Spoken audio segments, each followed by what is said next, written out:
లూకా 2:11 తీసి చదువుదాం. మత్తయి, మార్కు, లూకా 2:11.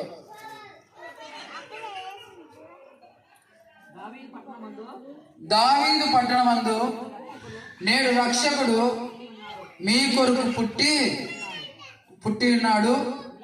ఈయన మన ప్రభువు అయిన క్రీస్తు. చాలండి. దావీదు పట్టణమందు మనకు ఎవరు పుట్టాడంట? ప్రభు అయిన క్రీస్తు. క్రీస్తు అంటే ఎవరంటే రక్షకుడు. ఎవరక్క? క్రీస్తు అంటే ఎవరు? మాట్లాడాలి. ఎవరు? చెప్పండి, గడికి చెప్పండి. ఎస్, రక్షకుడు. ఎవరు రక్షకుడు? ఎందుకు రక్షకుడు? ఎందుకు ఆయన రక్షకుడు పేరు పెట్టారనే దాని గురించి ఇప్పుడు తెలుసుకుందాం.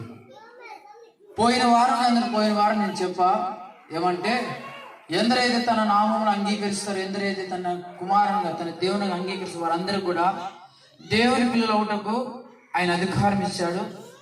అదే విధంగా ఆయన శరీరదయ కృపాసత్వ సంపూర్ణుడే మన మధ్య నివసించింది.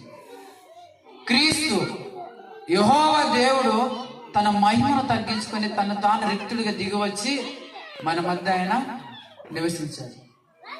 ఆయన 32.5 సంవత్సరాలు జీవించాడు. 3.5 సంవత్సరాలు దేవుని కోసం పరిచర్య చేశాడు.